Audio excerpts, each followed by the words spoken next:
Hey everybody, it's your boy labbearome, the disabled fragrance guy, and I'm back for another review. All the way from the UK. My good friends at Electimuss London have come through yet again with a package, but before we get into what's in this box, I need you to go down below, like and subscribe to the channel, and while you're down there, please hit that notification bell. It's time to get acquainted with Spice Diarno from the new Explorer collection.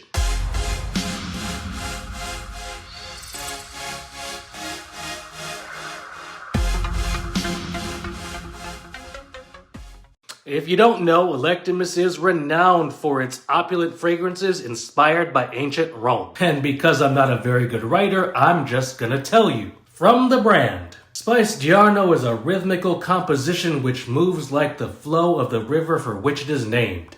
And the inspiration for the collection? One of the hallmarks of Roman society was a love of exploration. Okay, enough about all that. With notes of pink pepper, bergamot, lemon, cardamom, elemi, leather, bran absolute, cistus absolute, thyme, orris, orange flower, oud, vanilla, myrrh, and cashmeran? And coming in at a total of $260, do I think this is a worthy fragrance to add to your collection?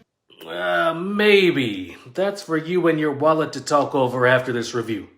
I tell you one thing, this atomizer is a powerhouse.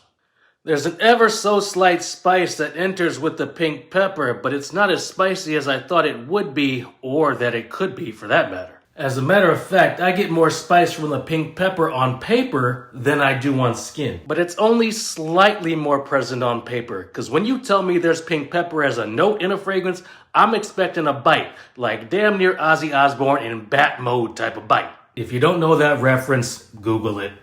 And Spice Diarno doesn't have that bite, that spice, that oomph, that chutzpah. It's just not there.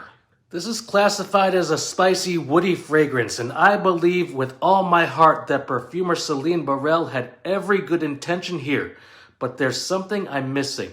I do get lemon and bergamot and cardamom, and I absolutely get the orange flower. This feels more like a slight citrus grove planted in the middle of a floral vanilla field. I also get some oud. Not a lot. It's faint. Like, very faint. Can someone tell me if they hid the oud in the orange flower? I get a tinge of the leather here as well, but not enough to get over the fact that I feel like I'm tiptoeing through a scene from Bridgerton wearing an ascot tie and waiting for somebody to arrange a marriage for me. And this fragrance doesn't make me think of ancient Rome exploration at all. It's floral, it's powdery vanilla, it's sweet. I get a warm resinous vanilla that I only kinda like. Yet for me, it lacks that depth that I've come to know and love from the brand, and it has no spice for which it's named. On the upside, there is a smooth iris here that I enjoy, but that doesn't quite redeem the fragrance in its entirety for me. It actually feels like it would most appropriately be worn by a woman in those sexy-ass red-bottom heels while shopping in expensive retail stores in Milan. The performance is where Spice Diarno shines. This lasted 8 hours plus on my skin, so you won't be lacking for anything in that regard. Is it a bad fragrance? Absolutely not. Is it for me? Absolutely not. I just can't seem to wrap my head around it. Maybe because I'm not tuned in with the inspiration of the fragrance, I don't know. Because believe me, I am not a river person. I'm not going to go floating down the river in a kayak or a canoe or on a paddleboard. Does that mean Spice Diarno isn't for you? I can't say. I always recommend sampling something if the notes sound like they may be up your alley, and I'm going to do that now. If this sounds interesting to you, try it. From an aesthetic standpoint, this little travel case that was included in the set is cute and all with this magnetic cap, but it's completely non-functional, and I am high-key mad. I'm not even low-key mad, I'm high-key mad, because when I put the fragrance in here, it took 2 people and 45 minutes to pull it back out. I like to talk about ease of use. It's critical.